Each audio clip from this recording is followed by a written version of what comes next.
recasts the history of Ukraine and Russia. What is he saying that to you is patently wrong? Basically, the message was, don't rile the Russian bear, the bear that I understand we are, not the way it is being in legal documents, legal institutions, geopolitical treaties, and so on and so forth. And I think that is a rewriting of history on a mythological scale rather than really both geopolitical and realistic scale. Right. It's history the way Vladimir Putin would like to present it. History according to Vladimir Putin, yes. So what is the reality of how Ukraine was created? Because it was at one point one of several, the number at one point was 15 Soviet socialist republics. All of them are now independent countries. What is right and what is wrong about his reasoning? Everything is wrong about his reasoning, because that was a completely revisionist history. And even if some elements of it may be true, as George Orwell used to say, all propaganda lies even if it tells the truth, because it is put together in a way that it becomes a lie. Well, of course, as Kievan Rus was a protostate for both Russia and Ukraine in the 800s. So that was the original story, that Russia was baptized by Vladimir the Great, that Putin sees himself as a descendant of. And that's how, in fact, through history, the Russian Tsars and then the Soviet leaders saw Ukraine as it's even the name of it in Russian is Malorossiya, which is small Russia, and Ukraine means on the edge. So they've seen it as kind of an appendage to the big Russia. There's always been a bit of animosity between the Russians and Ukrainians, because Ukrainians always didn't want to be condescended upon, and the Russians always look at them as the smaller Russia. So that, in this sense, Putin is really not so much outside of the general tradition of Russian and Soviet leaders, and I must say, except for Nikita Khrushchev, who thought that Ukrainians are the greatest and a wonderful nation and deserve all the independence and recognition and respect they deserve. Could you explain how Ukraine voted to break away from the Soviet Union back in 1991? Well, it was the dissolution of the Soviet Union, as was instigated by Boris Yeltsin, who was the president of Russia at the time, the Ukrainian president and the Belarusian president in the woods of Belarus. And so they signed this agreement of dissolution of the Soviet Union. So Ukraine was part of that process. What Putin is saying is that Ukraine itself, or at least the parts that now being recognized as independent, they were part of the so-called Novorossiya, which is a new Russia. And it was those borderlands that were Ukraine peasants, Russian workers, and so on and so forth. And then with Vladimir Lenin and the revolution, Putin doesn't like revolutions, that became that Republic of Ukraine. So what Putin is saying, that before the Soviets, that was the right, proper kind of correlation of importance between Russia and part of the Russian Empire, Ukraine. The situation has been evolving between Ukraine and the West in ways that Vladimir Putin doesn't like. What does he have to gain by bringing Ukraine, or trying to, back into the fold, or at least part of it? He sees himself on the waves of history. He fashions himself in Vladimir the Great, and he sees himself in his footsteps, sort of Peter the Great, Catherine the Great, all the greats before. So what he's trying to say is that ultimately we are the same nation, we're the same people, and you just got brainwashed, you Ukrainians, and you know, you belong to us. The question is whether it's a metaphoric threat or metaphor, and he doesn't mean to take the whole Ukraine, but only wants the new Russia, so to speak, parts of new Russia, or at least some parts of new Russia, or he's really preparing to take over the whole country. I mean, I continue to believe that it's more of a sort of the lands he can take, not the lands he wants to take. So probably he will stop here. And in fact, one of the indicators is that originally they announced that the troops will go into Donetsk and Luhansk regions to keep the peace, but now they actually backed off that. So there is a recognition, but still there is no there's no invasion and there is no incursion, so to speak, which suggests that Putin is now recalculating his forceful steps and maybe is going to be more dialogue. Nina, thank you very much. Nina Khrushcheva, Professor of International Affairs at the New School in New York. Thanks again. Thank you. Here and Now is a production of NPR and WBUR. I'm Lisa Mullins in Boston. And I'm Peter O'Dowd in Phoenix. This is Here and Now. Funding for Here and Now comes from WBUR Boston and from Indeed, a hiring platform designed to streamline the candidate search process. Businesses attract, screen, and interview candidates, all from the employer dashboard. More at Indeed.com/NPR. As we speak, Russian soldiers are rolling into what constitutes 7% of Ukraine's territory. And we don't really know what they're going to do next. But if this results in a full invasion, it's going to be the largest military action in Europe since World War II. And we don't know where this is going to stop.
Regular session of Roanoke City Council for February the 22nd, 2022 is hereby called to order, and I'll ask our clerk, Ms. Stephanie Moon Reynolds, to please,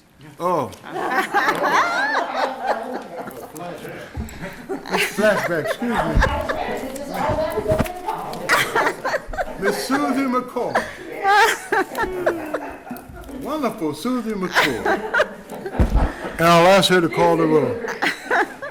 You program things in for so many years, it comes back every now and then. I will call the roll, Mayor. Excuse me, thank you. Ms. Sanchez-Jones? Here. Vice Mayor White Boyd? Here. Mr. Bestfitch? Here. Mr. Cobb? Here. Mr. Jeffrey? Here. Ms. Moon Reynolds? Here. And Mayor Lee? Here. And a quorum is present. Thank you. Our invocation today will be delivered by the Reverend Ben Brannon, Associate Pastor of Youth for Second Presbyterian Church. And following that, I will lead you in the Pledge of Allegiance.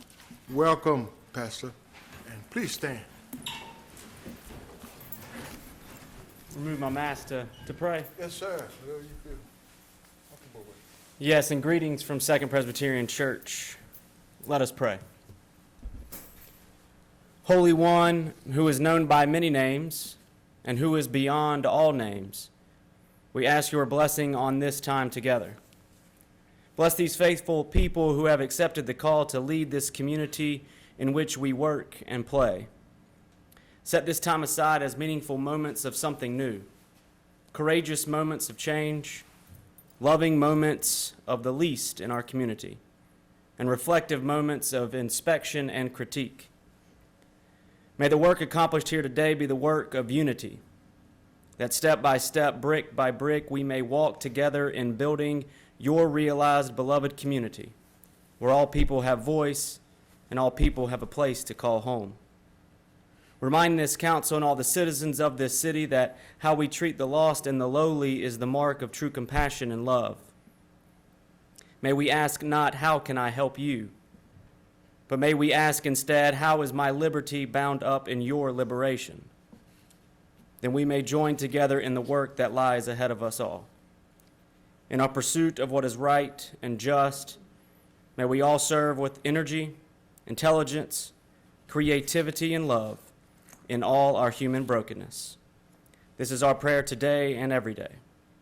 Amen. Amen. I pledge allegiance to the flag of the United States of America and to the republic for which it stands, one nation, under God, indivisible, with liberty and justice for all.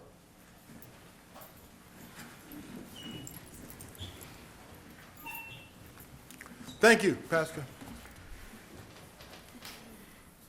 And let me welcome everybody again to our first session of Roanoke City Council. We will be meeting again tonight at 7 p.m. All right, I want to let everybody know that council meetings will be televised live and replayed on RVTV, Channel 3, on Thursdays at 7 o'clock p.m. and Saturdays from 10 a.m. to 5 o'clock p.m. and video stream through Facebook Live at facebook.com/RoanokeVA. And council meetings are offered with closed captioning for the hearing impaired. The announcements for the City of Roanoke. We are currently seeking applications for the following current vacancies and/or upcoming expiration of terms of office. The Board of Zoning Appeals, there's one vacancy.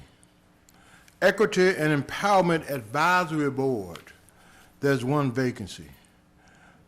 Visit Virginia's Blue Ridge Board of Directors, there's one vacancy.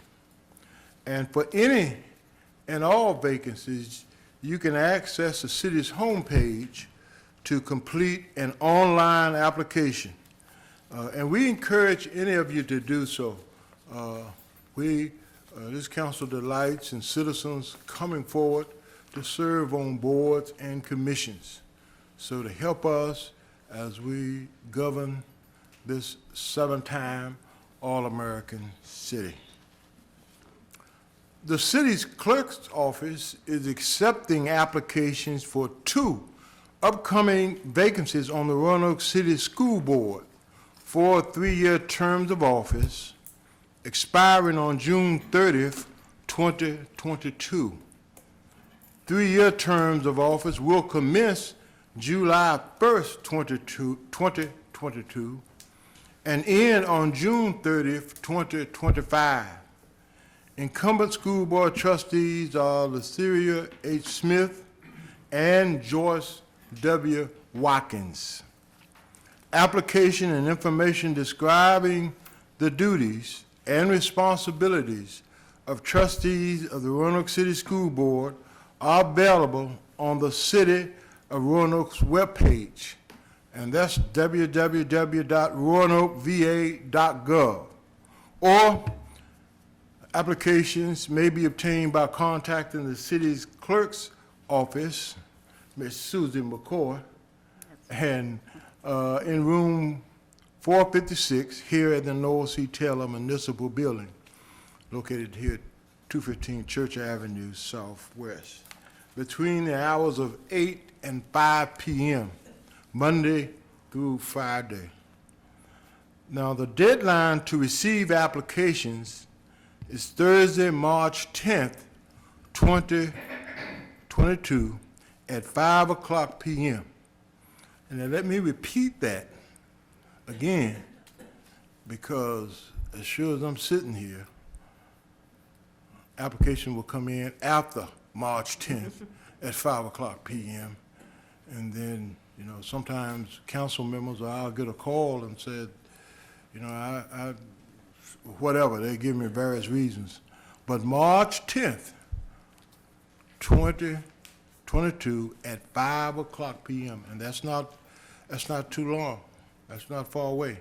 So please, if you're interested in filing an application, please contact the clerk's office at 540-853-2541 or by mail, by email at clerk@roanokeva.gov.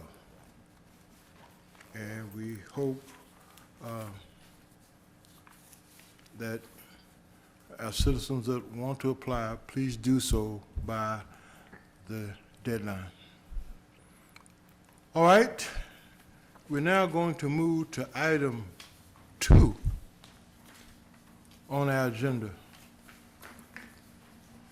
And I'm going to ask if Mr. Mccadden and members of his family, if they would join me at the lower podium.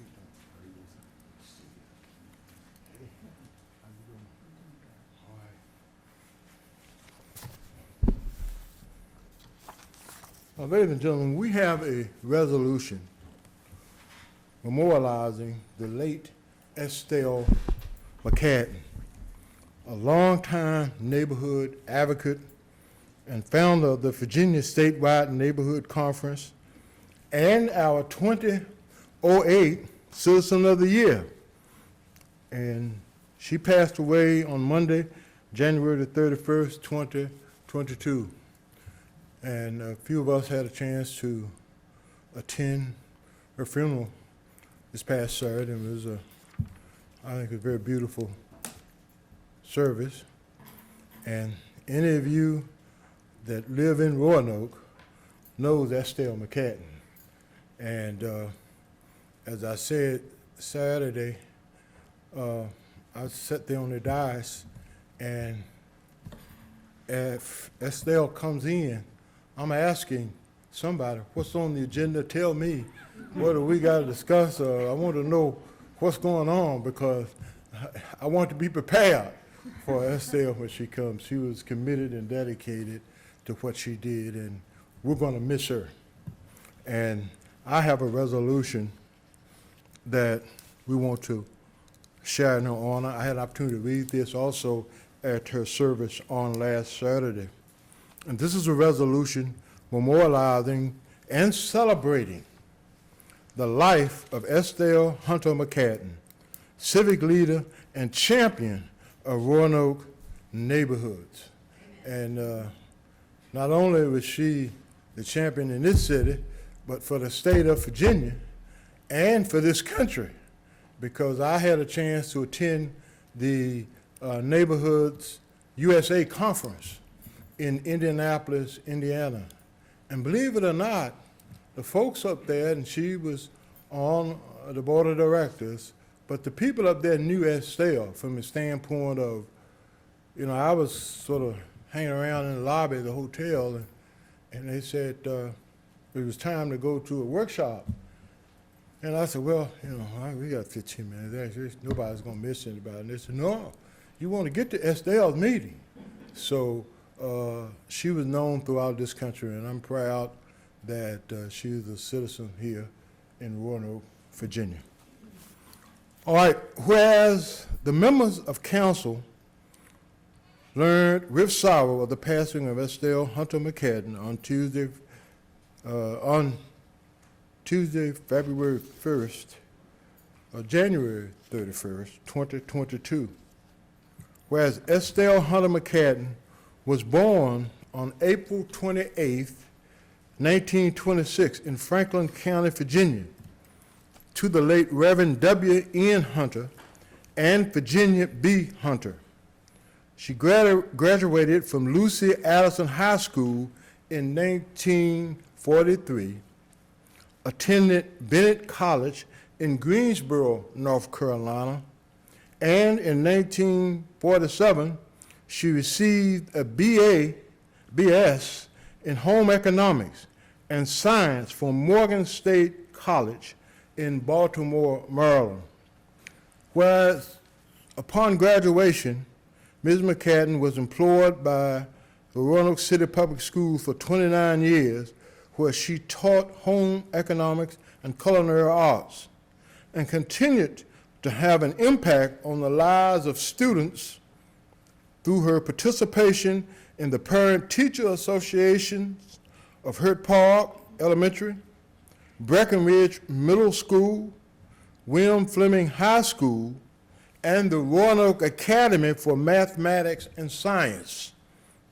Whereas Ms. Mccadden was a Roanoke neighborhood advocate and served as the president of the Melrose Rugby Neighborhood Forum Incorporated, which she co-founded in the early 1990s and was a champion for Roanoke neighborhoods. Whereas Ms. Mccadden was passionate, expressive, adamant, youthful, and served as an advocate and activist for the future of the Roanoke community, the Commonwealth of Virginia, and our nation.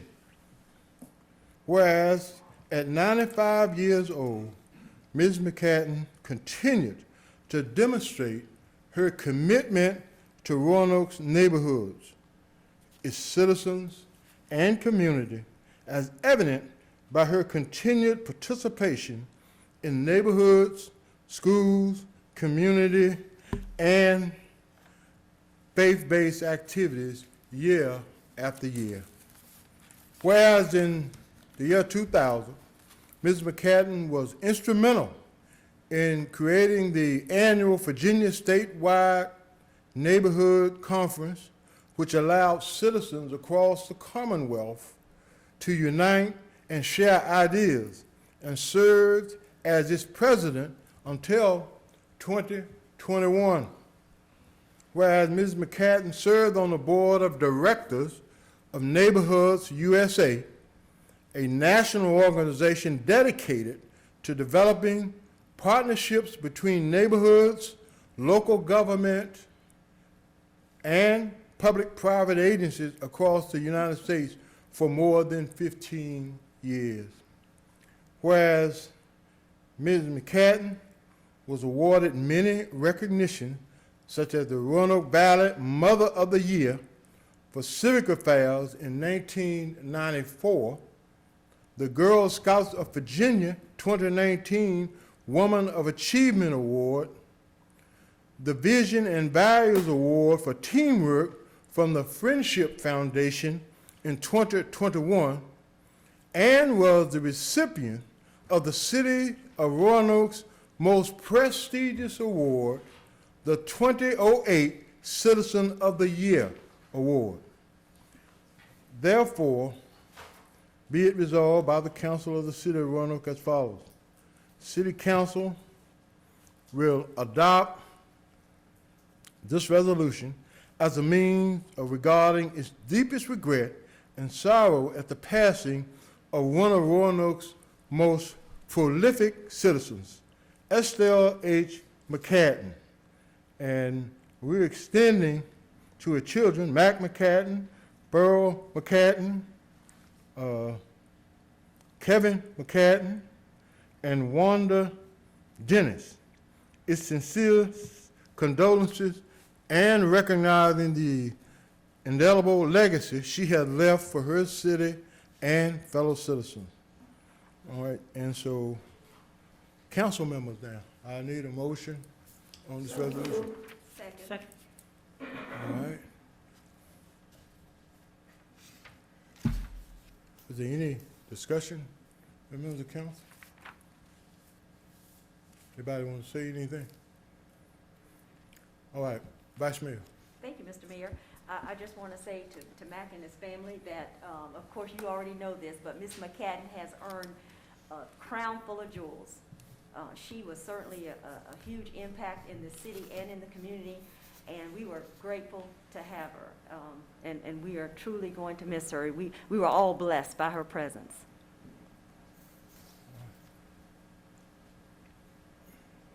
All right. Thank you, Mr. Mayor. Mac and family, it was an honor to be able to be at the celebration of your mom's life. And Mac, I just want to say how you began your remarks with your mom's list of things she needed done. They're going to be redone today. You know, I made a couple notes as well, but that was her spirit. And I wanted to say, too, that, you know, she was an educator most of her professional life, but so much of the extended impact she made was in her retirement years. And so for anyone who is looking for a model for how to live out your retirement, you need look no further than Estelle Mccadden, because she made a profound difference and impact. Thank you all. Thank you. Ms. Bestbridge. Thank you, Mr. Mayor, and thank you, Mac, and the family for being with us this afternoon. There's two things that come to my mind. One is that one of the hardest things to deal with as a member of City Council, for me at least over the years, has been people who criticize the city, complain about things not getting done, or something's happening that is getting done that they don't like, but they're not willing to get involved and help solve things. Mrs. Mccadden came to this chamber on multiple occasions and told us exactly what she thought, especially when she thought we were headed in the wrong direction. But we knew that she was out there working as hard as she could work, in many situations working harder than any of us to make Roanoke a better community. So we listened. We listened to what she had to say, and we had great respect for what she said and for what she did. But the second thing is, I didn't know Ms. Mccadden back in the years when she was teaching home economics and culinary arts. But I can't help but think that there must be hundreds and hundreds of former students who felt better prepared to move from adolescence into adulthood because of the guidance and direction that she gave them. We will never know. Many of them probably took it pretty much for granted, but they benefited from what they learned from her in the classroom over the years, and probably still continuing to benefit today for many of them. And I don't think we should forget about that either. Thank you, Mr. Mayor. Thank you, Mr. Bestbridge. I do have something. Ms. Boone, Reynolds? I just want to say to Mac and to his siblings that I believe I met Ms. Mccadden when Mac came on council. I thought Mac was the only child because I always see Mac and his mom. And in meeting Ms. Mccadden, one thing I have to say is that I admire her outspokenness. She was a woman to be reckoned with, and that in itself said a lot about her. And when she would call the city clerk's office or come by, she was always respectful, but you understood what she was saying, the way she carried herself. And so the last time I had conversation with her was at the 2019 Neighborhood Conference, and that was with Norma. And Norma passed back in August. And I'm happy now to say I'm sure both of them are together because they got along so well. They were so similar in personalities. And I truly do believe she's going to be a woman that will be missed, not only by you all, but the citizens of Roanoke. All right. Madam Clerk? And Mayor, just be clear. All right, you got to raise your hand up. We are adopting the resolution as read by you. Say it again, I didn't hear. We are adopting the resolution as you read it. Okay. All right. Mrs. Mac, Sanchez Jones. siblings, I just want to say I'm truly sorry for the loss of your mom. But your mom to me was a great role model. And that I hope when I grow up, I still have the fire that she had in me to keep fighting for my community. She was, I really admire your mom. She was a great role model and community leader. Thank you. All right, thank you. And let me also say, and we make it a practice of recognizing former council members when they come down to City Hall, and Councilman Mccadden has served this city in the capacity of City Council. So thank you for your service to the city. And we've already adopted. Okay, all right. Well, with that being said, Well, we do have a roll call. roll call, ma'am. Mrs. Sanchez Jones. Aye. Vice Mayor White Boyd. Aye. Mr. Bestfitch. Aye. Mr. Cobb. Mr. Jeffrey. Ms. Moon Reynolds. Mayor Lee. Aye. And the motion passes. Let's give Mrs. Mccadden, let's stand and give her a hand for all that she did.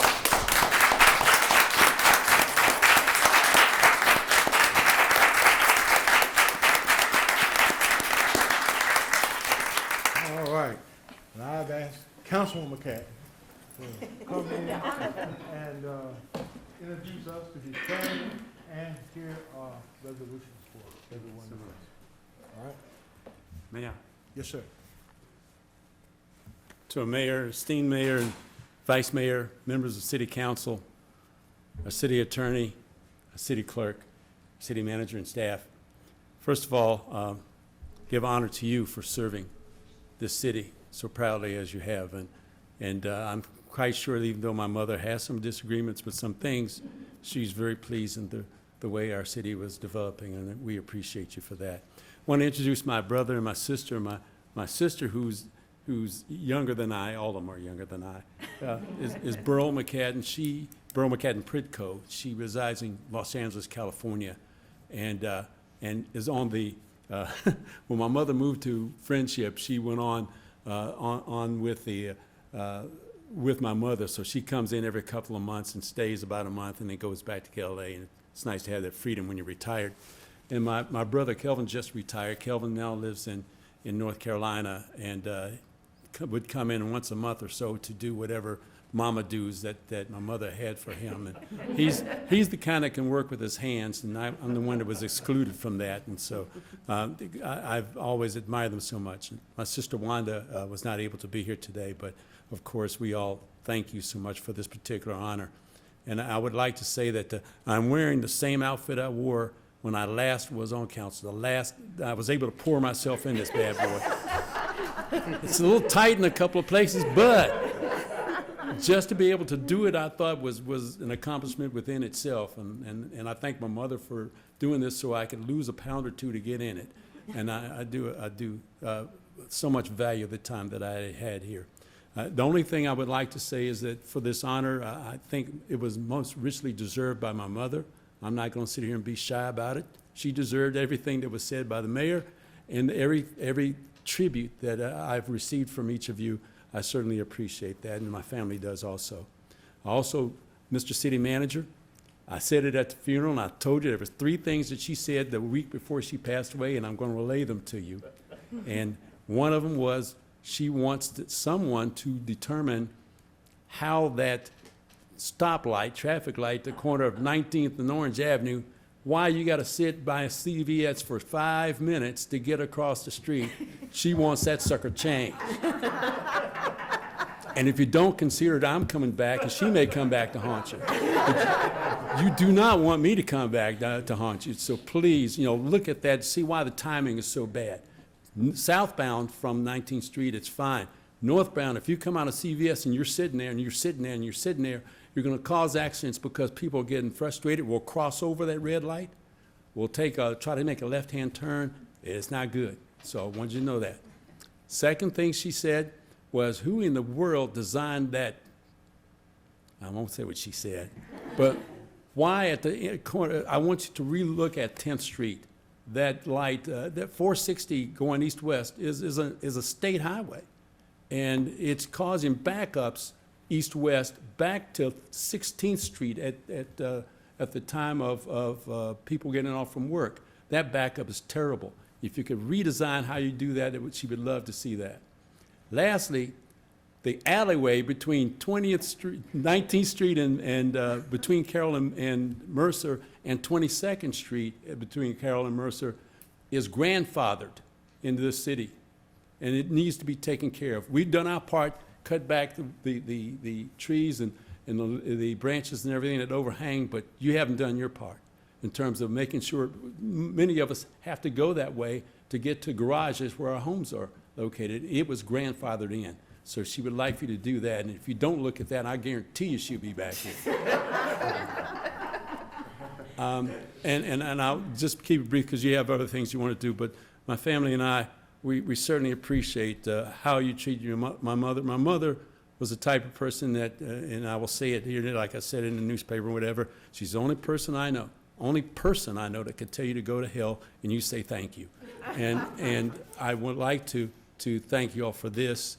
We thank you for celebrating the life of my mother, and we thank you so much for what you're doing for our city of Roanoke. Appreciate it. Thank you, Matt.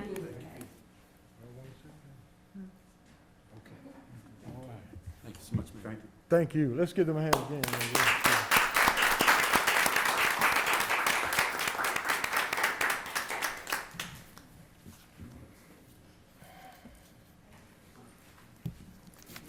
All right.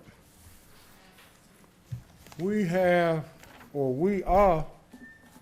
a proclamation declaring February 21st through the 25th, 2022 as Roanoke Valley Saves Week. And I'm going to ask Brandon McGinley to come up. All right, how you doing? Good, how are you? Good to see you. Stability specialist to receive this proclamation, and I will read it in its entirety.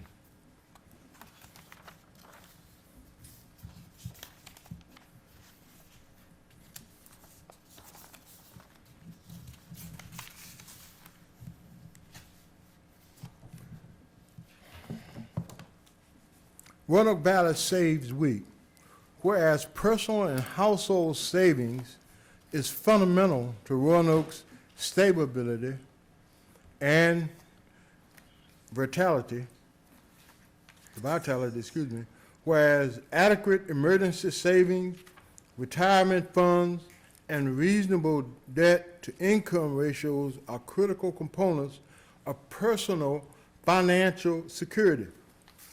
Roanoke Valley Saves Week is an extension of the National American Saves campaign to motivate, encourage, and persuade individuals and families to take financial action in building wealth through saving money and reducing debt. And where the United Way of the Roanoke Valley and Bank on Roanoke Valley partners in the American and Roanoke Valley Saves Week campaigns and are committed to helping all individuals take immediate financial action to build wealth, not debt. Now, therefore, I, Sherman P. Lee, Sr., Mayor of the City of Roanoke, Virginia, call upon all residents to save money and increase their individual emergency fund or take other positive wealth-building actions, and do hereby proclaim February 21st through the 25th throughout this great seven-time All-American city as Roanoke Valley Saves Week. And I'm going to ask Brandon if he would come forward and say a few words. Sure, thank you. Thank you, Mr. Mayor, and thank you all members of council. The proclamation said it all, but I would just like to note that Roanoke Valley Saves Week is offering free events and workshops throughout the week. So if any members of the community want to learn about the basics of borrowing, saving, and future planning, or to learn more about our Roanoke Financial Empowerment Center and budgeting, they are welcome to sign up for those events in advance, and they can contact me and I can help them do so. And secondly, I just want to note that Bank on Roanoke Valley is a coalition of local government, banks, credit unions, and community organizations, and so I want to thank our partners as well for making this week happen. I'm really looking forward to it, so thank you all so much. Thank you. Thank you.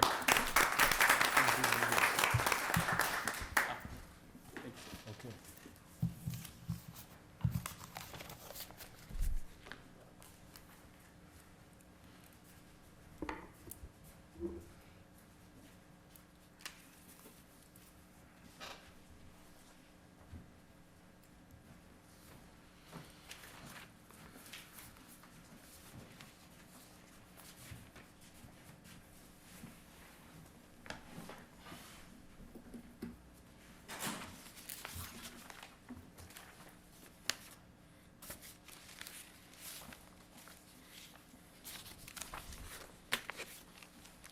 All right, our next item on the agenda, Madam Clerk, is the hearing of citizens upon public matters. And we have one citizen that has signed up to speak. Yes, sir. We have Barbara Dirk. All right, Barbara, you have 5 minutes. And if you don't need it, you don't have to use it, but you got 5 minutes. Good afternoon, Mayor, members of council, city attorney, and city manager. I am Barbara Dirk, and I was part of the Roanoke Neighborhood Partnership with Estelle, which is now the Roanoke Neighborhood Advocates. And I want you to know that if you're not part of the solution, you are part of the problem. And Estelle was definitely part of the solution. All honor and glory be to God. God has used his servant to serve. Estelle Mccadden was the gutsiest person I ever knew. She would stand up to VDOT when 10th Street was being designed. She stood up. She asked for things from AEP. It's amazing what she has done, and I'm sure that she's asked you all for things too. Perhaps she learned her feistiness from her mother, Virginia Hunter, who was the camp director for Girl Scouts Dark Hollow Day Camp for Coloreds. Estelle and Mac was there. Wanda, I think, was there. I don't know, Burl, if you were there or not. Mac served on city council, and he brought Estelle's feistiness to city council. He, I believe, is the person who's responsible for this outdoor emphasis that the Roanoke Valley has right now. With Mac, we had the Tour de Pont.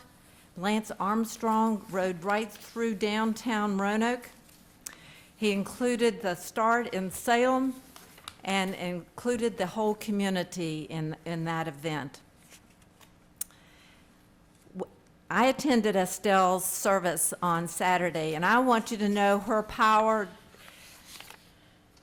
extends beyond death, because she had 2 ministers from Los Angeles come and speak to this valley. And they made us well aware that Estelle's influence was beyond Roanoke. I also want to raise up to honor and glory of God the service of George Kegley. George knew and shared the history of the Roanoke Valley through bus tours and journals for the Southwest Historical Society. That I know about. He humbly served, though, by delivering meals on wheels. And I'd be at the health department and he'd be carpooling immigrants in there to get shots. He served on boards, authorities, and commissions, but he also reached out to those people who were not able to help themselves. Thankful, unselfish service to our community were what both Estelle and George did. We need more role models like this. Let's not forget what they've done. And both of them accomplished their volunteer work after they retired. So you're never too old to give back to your community. I recognize both of them, and I hope that you will too, for their passion of service to their community. They definitely made a difference, and they need to be followed. Thank you very much. Thank you. Thank you.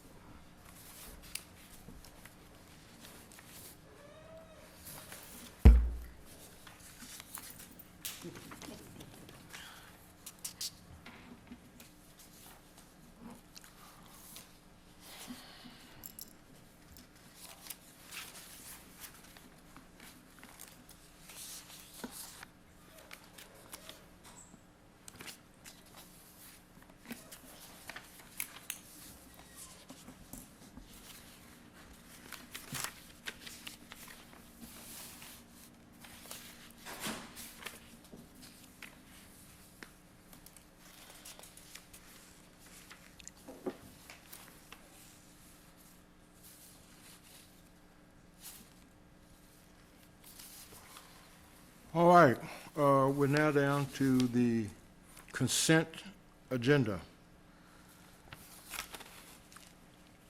All matters listed under the consent agenda are considered to be routine by members of City Council and will be enacted by one motion. There will be no separate discussion of the items. If discussion is desired, the item will be removed from the consent agenda and considered separately. And I want to call your attention to 4 requests for closed meetings today. One from the Vice Mayor to discuss a personnel matter pursuant to Section 2.2-3711 Code of Virginia, 1950 as amended. All right.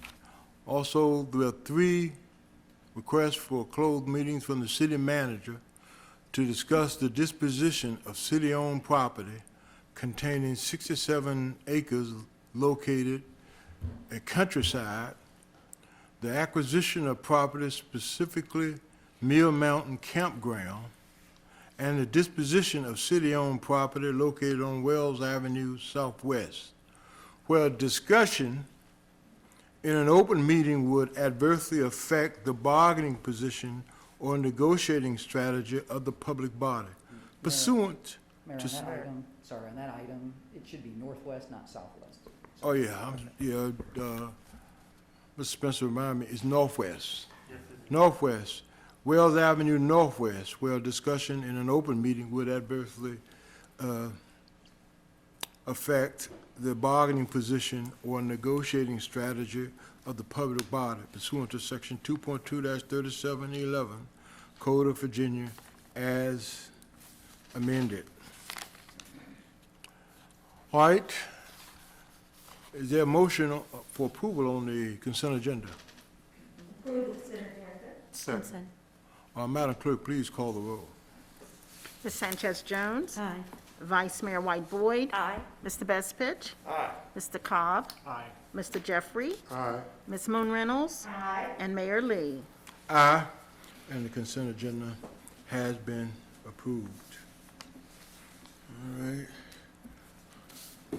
Madam Clerk, we're now down to bid openings. Yes. All right, bids to enter into a parking agreement for unreserved parking permits for the Center in the Square Garage located at 11 Campbell Avenue Southeast, Roanoke, Virginia. And I'll call on the clerk to open the bids. We have one bid.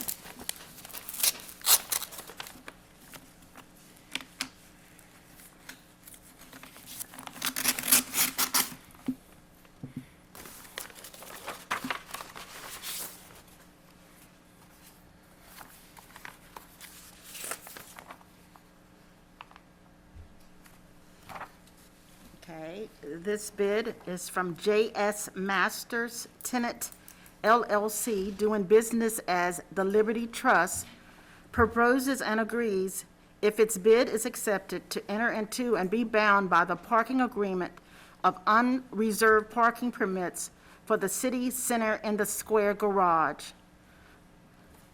And then the bidder agrees that monthly payments will be made according to the rates set forth in Section 5 of the above parking agreement for each of the parking permits provided for such parking agreement for sole use and purpose of providing parking spaces for guests of the hotel to be constructed. Payment is due to the city in accordance with the terms of the parking agreement. Bidder agrees to develop, construct, open, and operate hotel in downtown Roanoke, Virginia by April 29th, 2022, with at least 50 rooms. All right, are there any additional bids? No additional bids. All right, we'll declare the bid open and closed. And we'll refer the sole bid to the city manager for review, evaluation, and a recommendation to council. And the public hearing regarding that bid will be held at 7 p.m. tonight. All right, we now move to our regular agenda. Public hearings right now, we have none. Item number 6 is petitions and communications, in which we have a presentation by Junior Achievement to share information about the program and activities in connection therewith. Autumn Wash, Education Director, and Kathleen Elam, President, spokesperson, and this is sponsored by the Vice Mayor, Tush White Board, and Council Member Carr.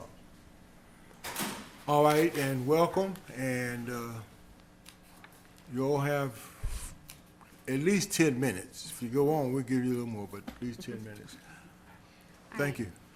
Thank you, and thank you, Mr. Mayor, and to the other council members for having us here, and especially on such a day where we're talking about what it means to be a mover and a shaker for your community. I think it's really great timing to learn more about our organization, Junior Achievement. Give me just a moment to pull this PowerPoint up here.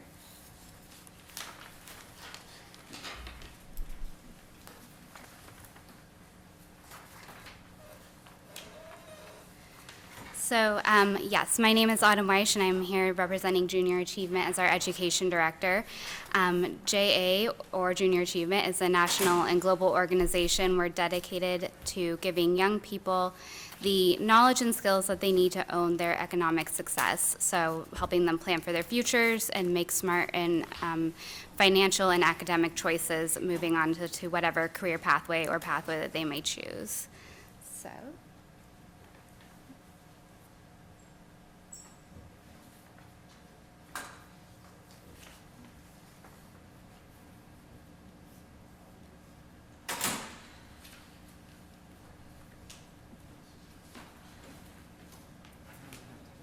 Is that showing up on, just up There. there and not on the laptop? It is showing up with a security warning, but.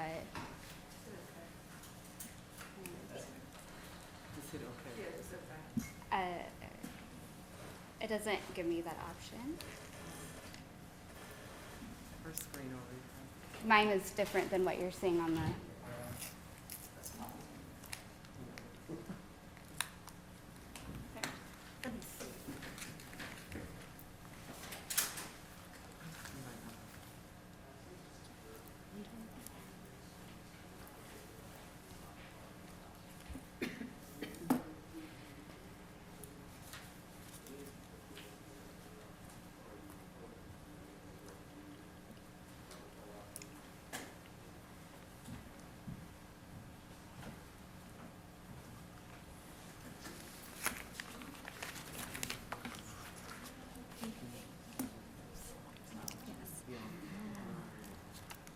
So, yeah, all good. All right, so while they're working on that, I apologize for the technical difficulties. I'll elaborate more on what Junior Achievement does in our community.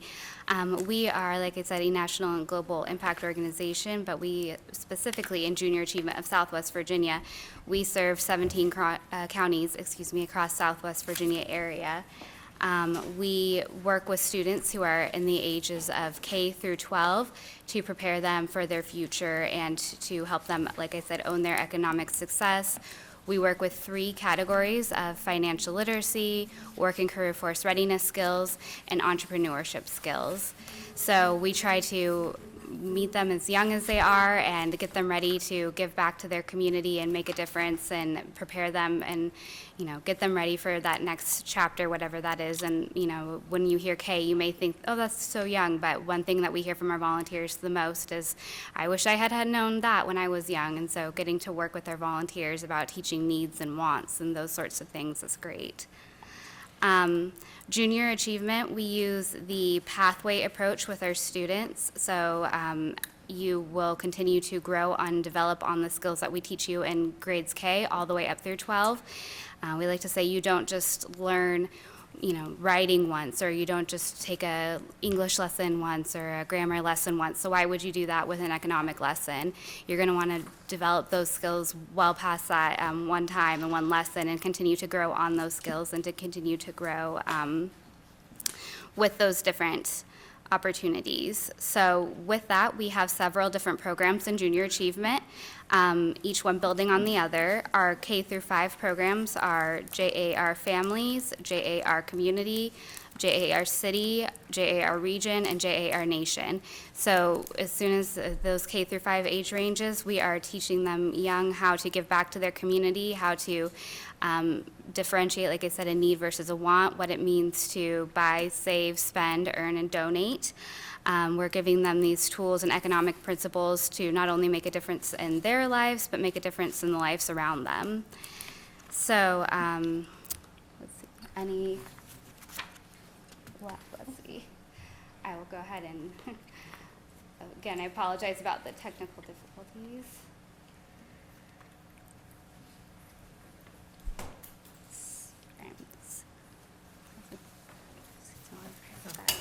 I will help out for a moment. I'm Catherine Elam, and I've been the Director for Junior Achievement for 23 years, so it's been my pleasure to be able to work with so many businesses throughout our community.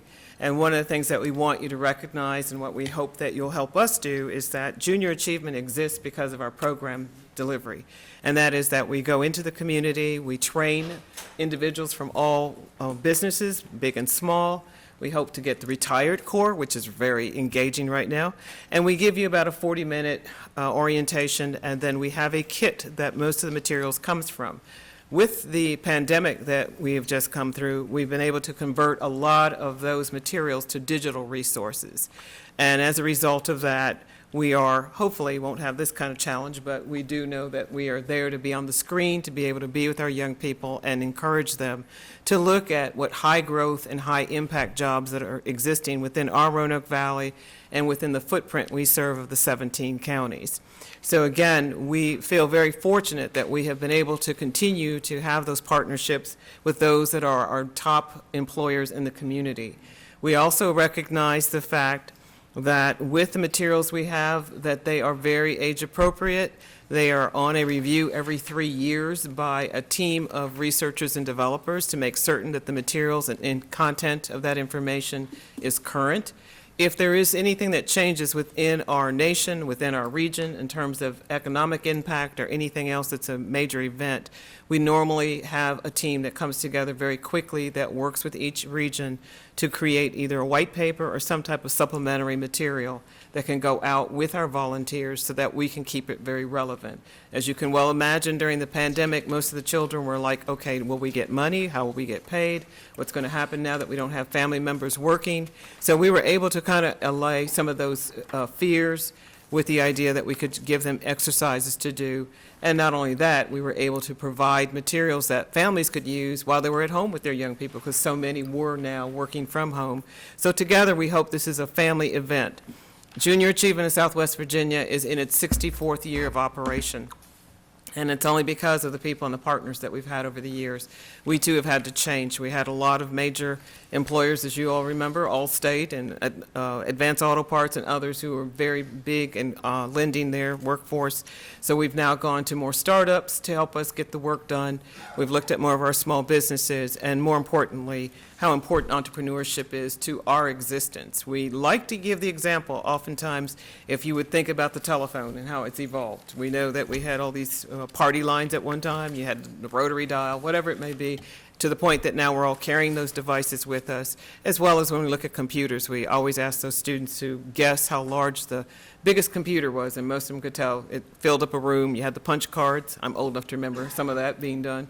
But those are things that we want them to realize. It was people who were innovative. They looked at what we needed day in and day out, and were able to come together and help us create new devices and create new ways to do life. So we're sorry that we had to miss it, because we can see it on our screen, but you can't see it here on what else we wanted to provide you with. I think you all have gotten handouts there, and we want you to just remember very much that we are looking day in and day out. Autumn's job with us is the Director of Education, is to make sure that we have enough volunteers to go out, and our current needs right now, you can certainly, if you can get it up.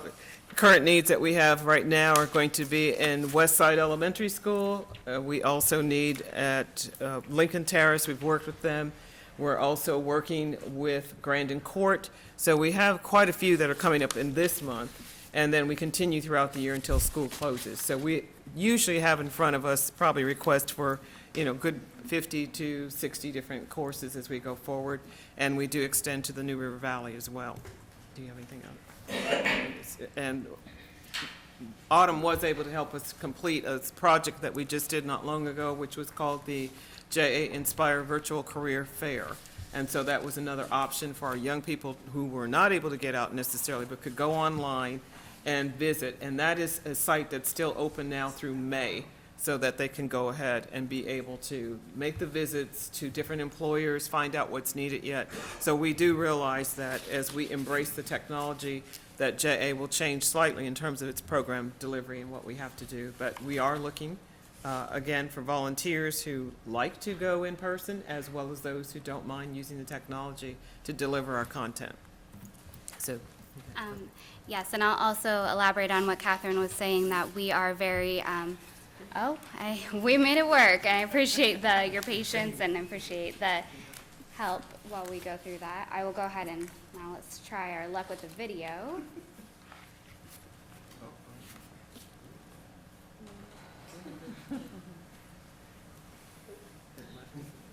And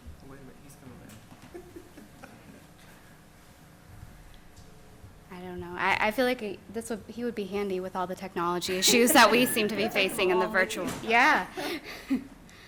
Run into these hiccups every day. But I'll elaborate. What I was saying is that we are expanding on our diversity, equity, and inclusion initiatives with Junior Achievement. So we find it very important that while we're going out into the classroom to teach, that our students are seeing volunteers who look and are from similar backgrounds and can represent their own story and their history. And can I play that as a video, sir? Okay. Yes.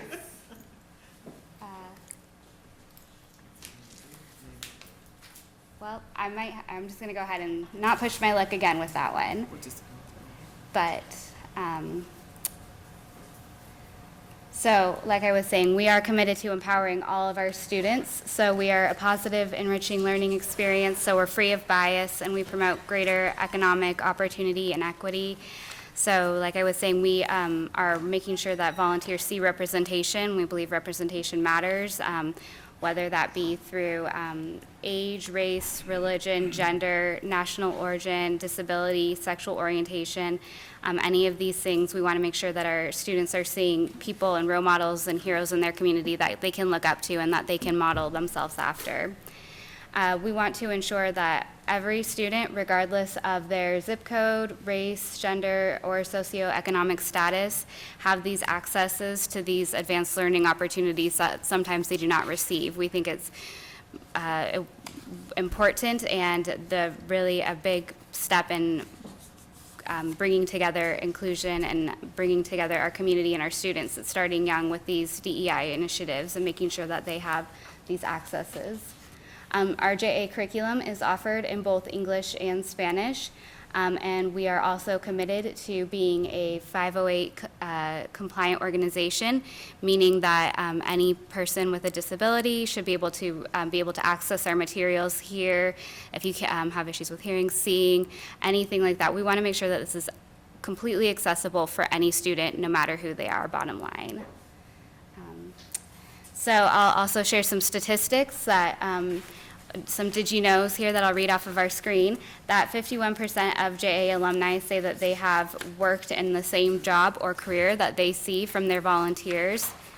45% say that they JA influenced their work ethic. 38% say that JA influenced their career decisions. 53% of alumni say that they have started or own their own businesses. And 85% say that junior achievement has played an important role in fostering a belief that they could achieve their goals, which is what we're here to do, bottom line. And our male and female JA alumni are equally likely to start and have started multiple businesses. And the research also shows that JA alumni are more likely to finish college or start a business or have confidence managing their money. And finally, research shows that a personal finance education helps students avoid our loans, have better credit outcomes, and reduce those private and student loan balances, credit card debt, among other things. But like I said, yet access to that remains unequal. So as Catherine was saying, we do have several upcoming volunteer opportunities, and I would love to answer any questions. I apologize that our presentation might have been a little confusing without, I'm glad that you guys had your documents and those slides to follow along. But the typical volunteer process looks like a 30 to 40-minute call with either Catherine or myself, just to walk you through your materials. We provide you with everything that you need. We're there to hold your hand, and we're not forcing you out there to just stand in front of students and be not unaware of what you're doing. We're giving you curriculum that is Virginia State Department of Education approved. And and the teachers are also there with you. You usually are there for 5 to 7 sessions. And those upcoming opportunities are West Side, Boys and Girls Club, and Grandin Court, and we'll have several other opportunities rolling in throughout the semester. And then we also have, if a school chooses, we have virtual remote classes just to stay within the safety guidelines. We have not had a class recommend that yet or ask for that yet this semester, so that's not up there. But we do have virtual recorded opportunities if you're not comfortable going into the classroom with what we call Career Speaker Series, which is a short video where we'll provide you the guidelines and you just give where I started, your origin story essentially. So where you started from and where you are now and where you see yourself going. Again, we just want to be able to have that representation for our students of any job or any career. So I will give my contact information there. Like I said, my name is Autumn Weish. That is my email, education@jaswva.org. My phone number with a different area code, but accessible at any time, is 208-608-8610. And I would love to share more information about junior achievement or what we need in the community. But thank you again for your time, and thank you, Mayor and council members. Thank you. And thank you for your sponsorship for us today for this presentation, so we appreciate it. Well, before you leave, before you all go, let me just say thank you both for coming, Autumn and Catherine. It's good to see you again. Yeah. And I tell you, when I saw you, you brought back memories of my wife and I at our last dinner together. We were there in that restaurant eating and listening to the music, and that was the last time that we went out, and I just couldn't help but think about that when I saw you. It was pretty nice, and she really enjoyed that. So it's good to see you again. Good to see you. Okay, thank you. Any questions from members of council? I'm just going to make a comment. If it's okay. Go ahead, ma'am. Thank you so much, Catherine and Autumn, for coming. I know we, put you on the calendar pretty quickly, but you were very well prepared. The information is really good. I just want to emphasize to our viewers, we have quite a big following here on City Council. They watch us at every council meeting. So for those citizens who are watching, I just want to emphasize the importance of the work that Junior Achievement does, how you've adapted to our climate, with COVID and everything. You have the virtual volunteer learning. You have it in person, virtual or recorded. So I just want to stress that this cannot work and you cannot do what you do without volunteers. So if you are listening and you want to get involved, you're retired. I know there are a lot of you out there who are retired. We got the great resignation now, so there are a lot of folks not working. Please contact Junior Achievement because they cannot do the work that they do without the volunteers who are entrepreneurs, teachers, you name it. There's all kinds of folks out there that would be able to work with your program. So I just wanted to emphasize that to our viewers. Thank you. And our listeners. Councilman Carr. Thank you. Catherine and Autumn, thank you so much for your presentation today. I've been honored to attend a couple of the breakfasts that you've hosted and hearing the stories of some of the youth that you work with and just the community partners that serve as volunteers. I wanted to share with you that Sunday night I was attending a meeting and sitting next to a retired educator, and we were reflecting back through our lives about organizations that had been instrumental in teaching us about leadership, about being engaged in our community. And she told me about her long connection with Junior Achievement. And so the impact that you've made over these 64 years continues to carry forward. And I, as the Vice Mayor said, we encourage citizens, businesses, everyone who wants to make an impact in inspiring our youth. This is a great opportunity to do that. We thank you again. We know we have a lot of alumni out there, so we'd love to have them back. All right, thank you. And I just have a comment as well. Excuse me. I too was a volunteer for Junior Achievement. About 25 years or so, I had the opportunity to volunteer over at Breckenridge Middle School. It was with their after-school program. And then I also had the chance to volunteer at Fairview. I had second graders, and at that time we had kids. And they got to do a donut shop and got free donuts at the end. But I do want to commend you on your efforts for continuing after all these years.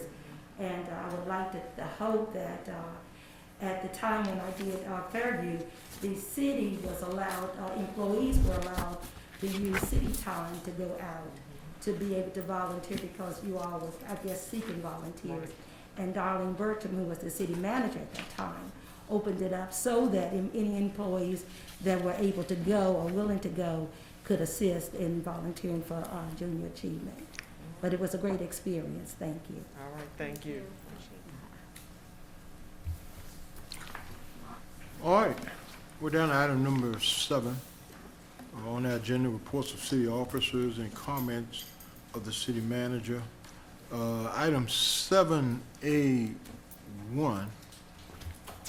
is an item that's recommended for action, is the acceptance of the FY 2022 Healthy Homes Lead-Based Paint Reduction Grant from the HUD Office of Lead Hazard Control, and approval of the newly funded program specialist, Healthy Homes Roanoke Program Manager and Sustainability Program Assistant positions.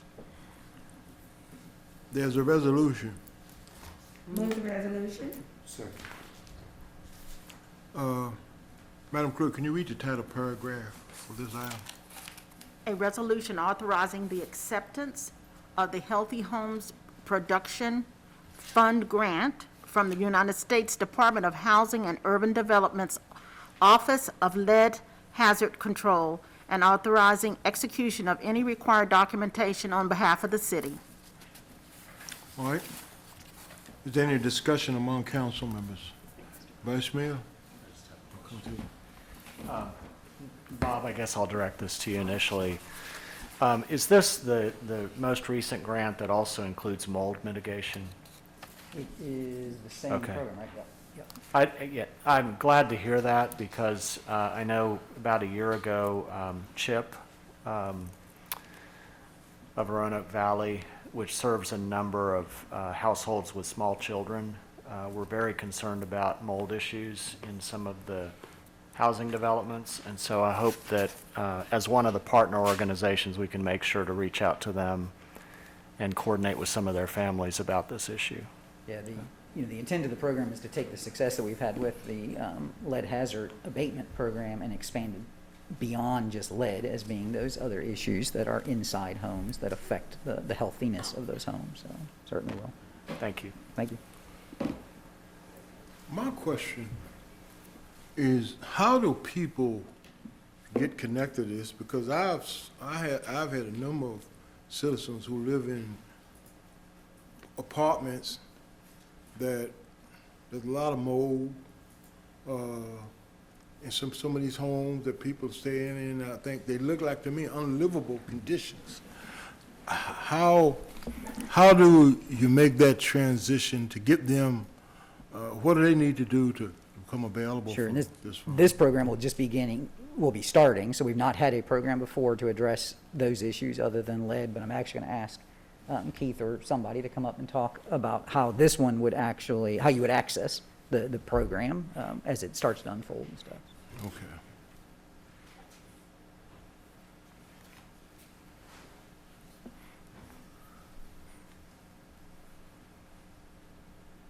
I'm Katie Kennedy. I'm the program manager for Lead Safe and assisting with the implementation and startup of the new Healthy Homes Roanoke grant.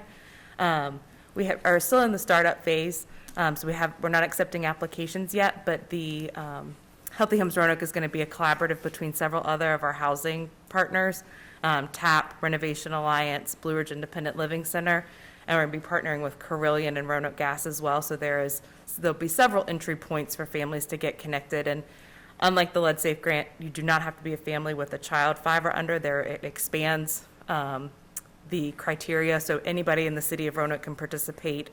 There'll have to be certain income guidelines, but we're working with HUD to finalize all of those details and get families enrolled as quickly as possible. And we'll do a full home health assessment, so that'll include things like mold in that assessment, and then we'll address those with the various contractors. Okay, well, I'm glad to hear that. Because it's troubled me to see that and see children have to come up in conditions like that, and some of these slum landlords that are here. And I personally don't see how code enforcement doesn't rally around that. Code enforcement is one of our biggest supporters of Lead Safe and probably one of our biggest referral sources, so they partner with us a lot to get us connected with families and follow up with us. Yeah, and Mayor, I was going to say, if there's an individual living in particularly a rental property that they believe there are unsafe living conditions, they should reach out to our code enforcement folks for an inspection of that property. But that really needs to be proactive on their part to be able to deal with that piece. But there are avenues if it's truly an unsafe. This program, again, is new, but if there are other conditions that make it an unsafe housing unit, then certainly our folks need to know that as well. All right, thank you. Ms. Moon Reynolds. I think this is too, it's a good program. I'm happy to see that it's going to be public and private, working with the agencies, the nonprofits you just mentioned. I have a question with regards to, it says your program will provide health home assessments to evaluate properties in the 29 healthy home hazards. What are 29? So HUD defines and categorizes healthy homes hazards in 29 different categories. They're very broad, but they can include things like the mold and moisture, too hot, too cold, entry by an intruder, so making sure the home is secure with locks, fire safety, plumbing issues. Those are kind of a... Are they listed anywhere where the public would be able to have access to see this list? Yes. Is that, where would they find that? You can search the 29 healthy hazards on Google and it'll pop up, but we also share it on our Lead Safe. All of that, the information's on our website. Okay, so they can go out to the city's website to find this rather than searching in general. And if anybody has questions, until we get the program up and running, the Lead Safe office is happy to answer and direct people where they need to go until the Healthy Homes Roanoke program is running. So they can just contact the Lead Safe office. Yes, we'll be happy to help them. And the other question is, I noticed where the program will be administered by a full-time program manager and a program coordinator. When will that take effect? So we hope that the announcement for the position will go out for the program tomorrow on the Roanoke's job posting, and then we're working with our partner organizations to publicize that. But if that should be open and available for applicants, hopefully starting tomorrow.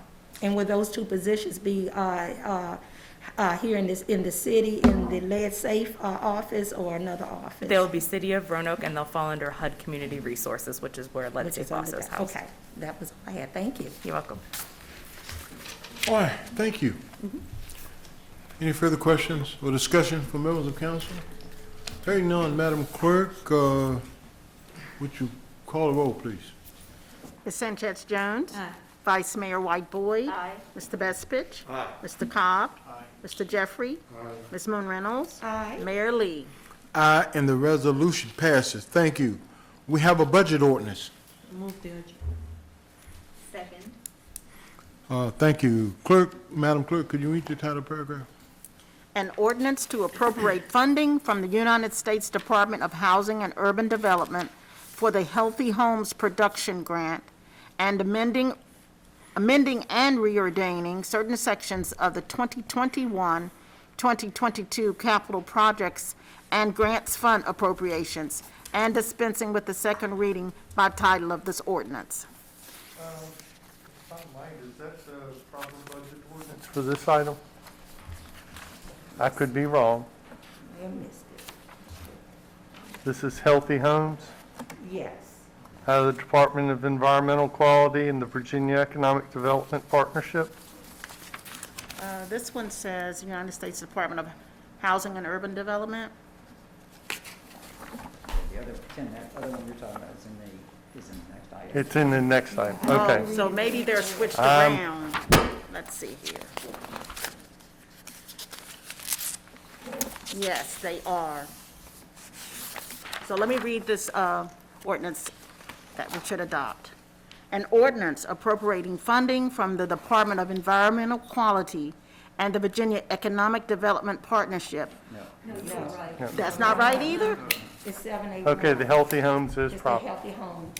Okay, the one that I read, then is healthy. Yep, it's my mistake, I apologize. Oh, okay.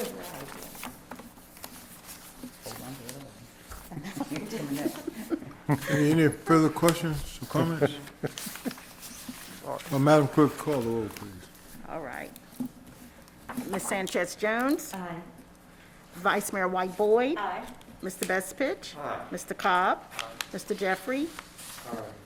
Ms. Moon Reynolds. Aye. And Mayor Lee. Aye, and the ordinance passes. Thank you.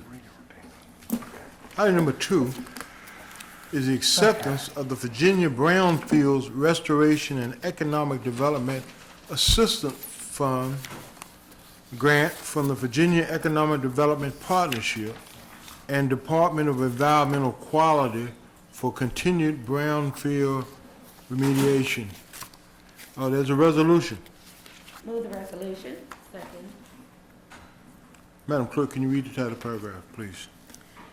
A resolution authorizing the acceptance of the Virginia Brownfields Restoration and Economic Redevelopment Assistance Fund grant from the Virginia Economic Development Partnership and Department of Environmental Quality, and authorizing execution and required documentation on behalf of the city.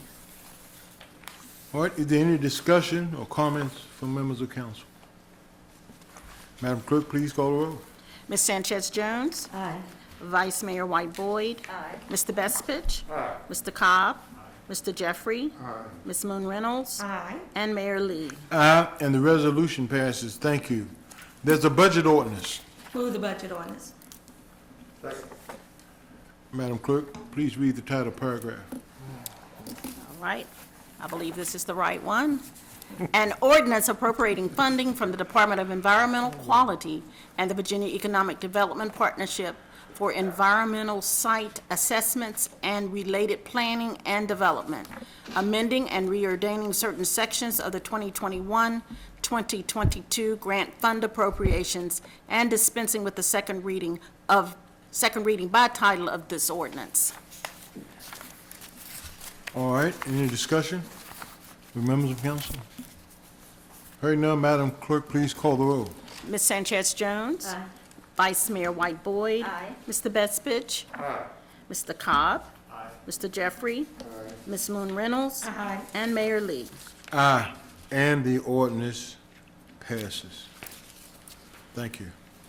Item number 3 is the acceptance of the Coronavirus Emergency Supplemental Funding Grant from the Commonwealth of Virginia Department of Criminal Justice Services to assist eligible applicants in preventing, preparing for, and responding to the coronavirus. There's a resolution. Move the resolution. All right. Madam Clerk, can you read the title paragraph? A resolution authorizing the acceptance of Coronavirus Emergency Supplemental Fund Grant from the Commonwealth of Virginia Department of Criminal Justice Services and authorizing execution of any required documentation on behalf of the city. All right, is there any discussion from members of council? Madam Clerk, call the roll, please. Ms. Sanchez Jones. Vice Mayor White Boyd. Mr. Bestfitch. Mr. Cobb. Mr. Jeffrey. Ms. Moon Reynolds. Mayor Lee. Aye, and the resolution passes. There's a budget ordinance. Move the budget ordinance. Madam Clerk, please read the title paragraph. An ordinance to appropriate funding from the federal government, Department of Justice, for the Coronavirus Emergency Supplement Funding Program, amending and reordaining certain sections of the 2021-2022 grant fund appropriations, and dispensing with the second reading by title of this ordinance. All right, council members, you all have any questions or comments on this? Seeing none, Madam Clerk, please call the roll. Ms. Sanchez Jones. Vice Mayor White Boyd. Mr. Bestfitch. Mr. Cobb. Mr. Jeffrey. Ms. Moon Reynolds. Mayor Lee. Aye, and the budget ordinance passes. Item number 4 is a approval to modify the deed to Old School Partners, number 2, LLC, between the City of Roanoke and Old School Partners 2, LLC, for property located at 13 Church Avenue, Southeast. There is a ordinance. Move the ordinance. Second. Madam Clerk, please read the title paragraph. An ordinance approving the terms of an agreement to modify deed between the City of Roanoke, Virginia, and Old School Partners 2, LLC, for historic Fire Station Number 1, authorizing the city manager or his designee to execute such agreement, and dispensing with the second reading of this ordinance by title. All right, is there any discussion among council members? All right, hearing none, Madam Clerk, call the roll, please. Ms. Sanchez Jones. Vice Mayor White Boyd. Mr. Bestfitch.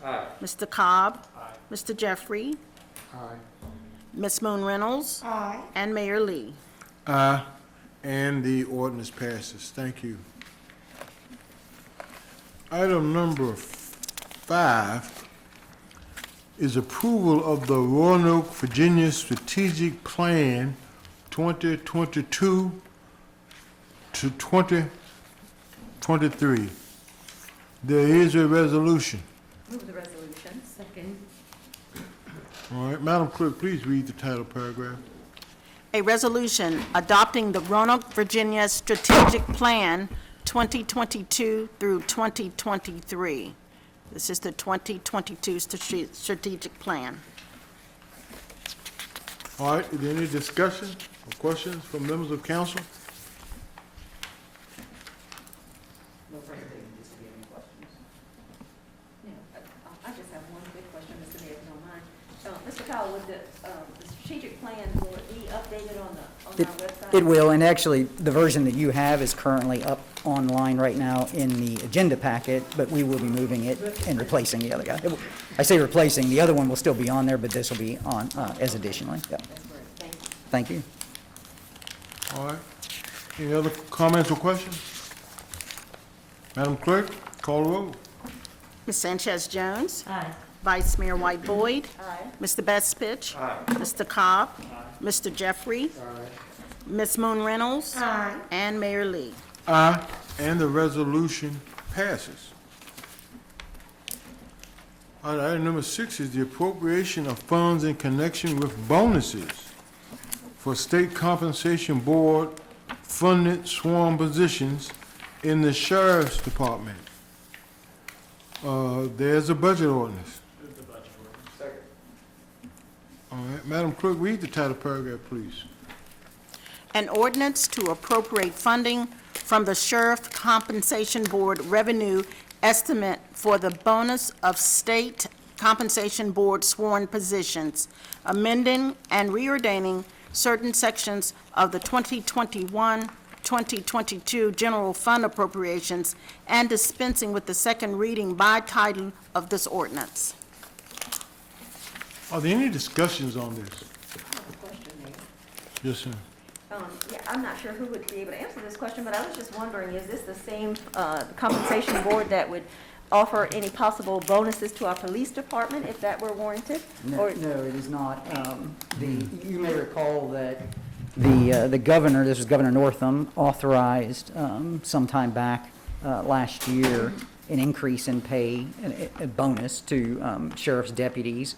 And in an effort to quickly get that to our deputies, to the deputies, we moved very quickly, and now we're just kind of going back and papering some part of that. Those come through the compensation board because a portion of their salaries are paid for by the state, with us making up the supplement. Of course, in the case of police, that is entirely funded locally, except for what you receive through what's referred to as House Bill 599, so the funding that we receive from the state, but the compensation board is not involved in that at all. So we any are funding hoping would that come from the House bill. yeah, it would be, any additional funding would come from the House Bill 599. All of the bonuses that we've previously provided our police officers have come from either the general fund or from either CARES Act or ARPA funding, not from the 599 funding. There are 2 bills pending right now in the General Assembly that would, I don't know, for the first time in a decade, add money to 599, which could result in some additional funds coming to police. Okay, well, we need to follow that closely, or reach out to our delegates and our senators and make sure they follow through with that. They have been reached out numerous times. I We will continue to reach out to them. Yeah. Let me assure you, Madam Vice Mayor, but at the same time, we also, I think, should keep in mind that while this is a significant increase in funding that's going through the budget process right now compared to previous years, it's still not up to what the formula in state code says local government should be receiving when they have police departments. Yeah. So we're making progress. We're making progress, as Mr. Cal said, that we haven't made in quite a few years. Decades. But we're not to the finish line yet. Yeah, and So unfortunately, one what of can we do the- to be proactive? Is there anything additional to what you're doing already to be more proactive, or we just need to wait and see how it comes out of committees? I'm forwarding all the information to you that I received from Laura Bateman, so you can jump on those emails and see who's sponsoring what, and let them know. Let them know. Thank Yeah, you, Mr. Bestfitch. And especially because unfortunately, one of those bills is one time only. The other one actually is for a few Right. years, so. Well, Yeah. they're all one time only. That's true. That's true. Even if it's for a few years, right? Yeah. And let me say that we don't have police don't have the type of lobby that deputy sheriffs have. What can we do? They have a lobby, and I think they need to give some thought to that as we go forward. They need to give some thought to that, especially police officers, because we have talked about that. And as Mr. Bestfitch knows, even we had I think, a very spirited discussion on that at our regional meetings with all of our legislators. And to my surprise, I think there was a lot of support from smaller cities like Clifton Forge, and they all could identify those cities that have police in their city that they need help. They need help.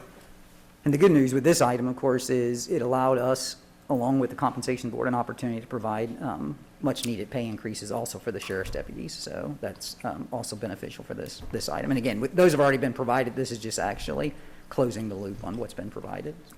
Thank you, Mr. Cobb. Thank you. Thank you, Mr. Mayor. Madam Clerk, tell me where I am right now. We're ready to call the roll. Call the roll, yes, please. Okay. Okay, Ms. Sanchez Jones is not present. Vice Mayor White Boyd. Aye. Mr. Bestfitch. Mr. Cobb. Mr. Jeffrey. Ms. Moon Reynolds. Aye. And Mayor Lee. Aye. And the budget ordinance passes. Item number 7 is repeal and replace budget ordinance number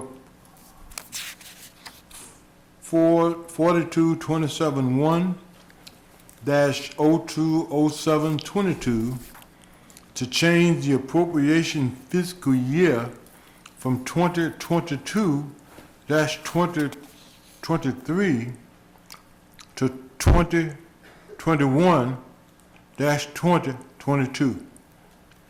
And there is a budget ordinance. Move budget ordinance. Madam Clerk, please read the title paragraph. An ordinance to appropriate funding from the Economic Aid to Hard-Hit Business, Nonprofits, and Venues Act, amended by the American Rescue Plan Act, amending and reordaining certain sections of the 2021 through 2022 Civic Facilities Fund appropriations, and dispensing with the second reading by title of this ordinance. All right, any discussion from members of council? Mr. Mayor, Yes, sir, Mr. Bestfitch. I have a question for the city attorney. Because the subject on the agenda report is to repeal and replace an ordinance. Correct. But the ordinance in front of us doesn't say anything about repealing anything at all. That is correct. Well, how can you repeal something if the ordinance doesn't say you're repealing it? You can't. You cannot. You cannot. Then I move that this matter be tabled until our next meeting. That would be fine. Unless you wish to add that wording and have. No, sir, I do not. I do Yes, sir. not. And I would suggest, Mr. Mayor, that any subsequent matters that follow suit with that same recommendation be tabled as well. Or we may have to take that item by item. That'll be items 7 through 12, correct? Yep. Yes. What's our second one on the second? Second. Was that a motion, Mr. Cobb? I think Mr. Yes, so moved. What- Let me get straight, what is your motion again? To table any of these ordinances that does not actually say it's repealing something until our next meeting, so that the proper ordinance can be prepared and presented to us. Those would be items 7 through 12, 7A, 7 through 12. Yes. All of them. Yes. Thank you. All right, we have a second on it. Do we call a roll on that, Madam Clerk? Yes, you did. Yes, we do. Now, who seconded? I think it was Mr. Mr. Cobb. Cobb's. Okay. Now I will call the roll. Well, Ms. Sanchez Jones was out. She's just arriving, so I won't include her in this one. Vice Mayor White Boyd. Aye. Mr. Bestfitch. Mr. Cobb. Mr. Jeffrey. Ms. Moon Reynolds. Aye. And Mayor Lee. Aye. And the ordinance passes. No, the motion passes. Ordinances. Or the The motion. amendment, well, we table it until the next meeting. The next meeting, All right. yes, sir. All right, item number 8 is repeal and replace budget ordinance number No, 42-273. Mayor. We don't do any of We've those done now. all of that, Mayor. Item 8. We're over to reports of committees. There's a report from the Roanoke City School Board. Well, I have a question, but I'll do that later.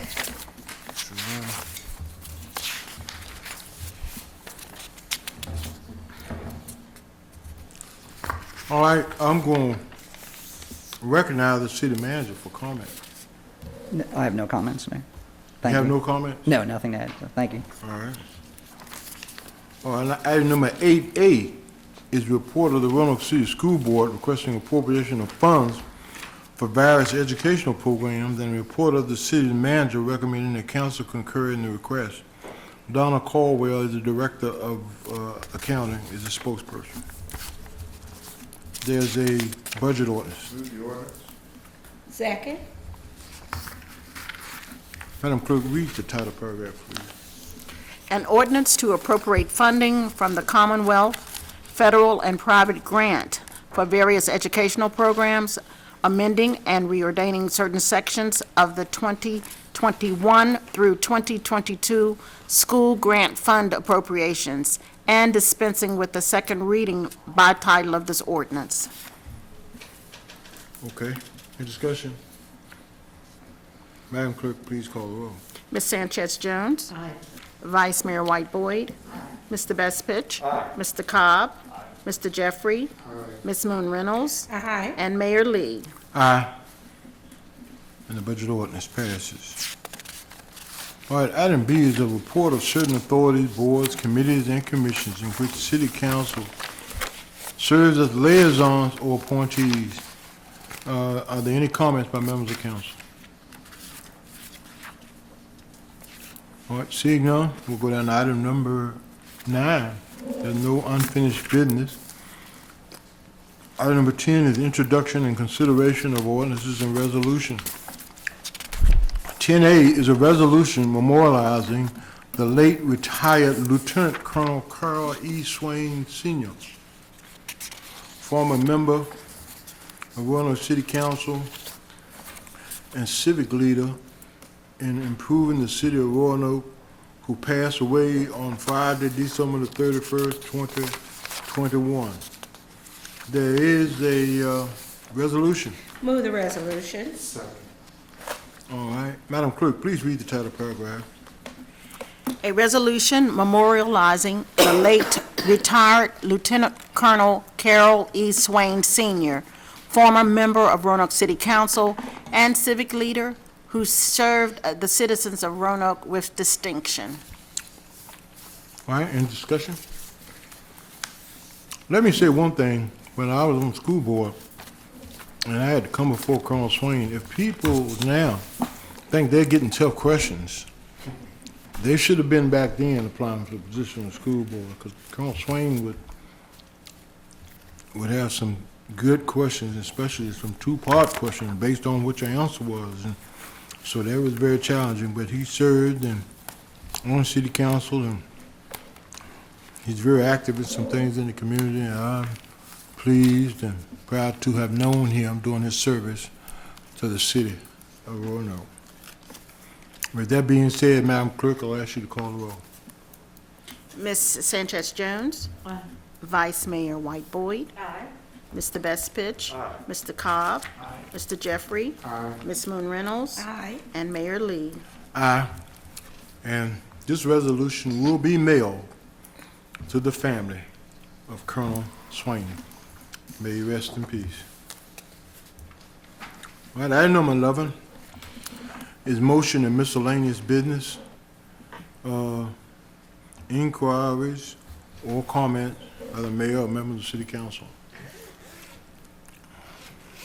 Are there any? Mayor, I have a comment. Ms. Moon Reynolds, did you Yes. say? Yes, sir, I have a comment. With regards to the passing of George Kegley, I would ask if the city attorney could be instructed to prepare an appropriate measure to be brought back to council at a future date, memorializing and recognizing him for all his civic services that he has given to the city of Roanoke.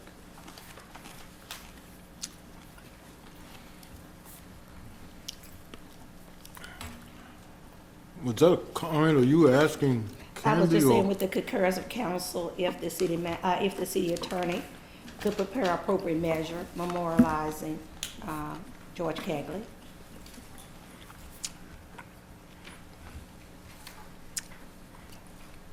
Is I'm a little bit unclear on, do you want a response from me? No, I guess as council, I would concur. Thank you. Mayor, if there's no objection, we can proceed. Thank you. No one has an objection? He was a man that was very active in the community. Yeah. When was what was the day of his passing? Wednesday, last week. I am struggling with these masks y'all got on. I don't got a problem with hearing anyway, with these masks. I just hear sound come out, but I can't articulate it, but thank you. I got you. All right. Vacancies on boards, commissions, and committees appointed by council. We have none. All right, with that being said, council will stand in recess for a closed meeting and thereafter reconvene at 7 p.m. In council chamber. All right, and I want to note that I will not be here at 7 o'clock. Vice Mayor will be conducting the meeting. All right, council on recess. To which the government said, that won't happen until Palestine is liberated. Again, the rabbi says, I don't know anything about that. I'm not trying to change the policy of Indonesia. I'm a normal person. I'm not involved in politics. All this negative attention is coming from clerics and their followers who don't know Rabbi Baruch. He says on the island of Sulawesi, where he lives, everyone is really supportive, especially Muslims, including imams. He says locals like the memorial, and they say don't shut it down. So he's going to keep it open. It's important for us to fight all the hatred and racism. Otherwise, we can face another Holocaust. And to his Muslim friends, he says, whenever you need help fighting Islamophobia, I've got your back.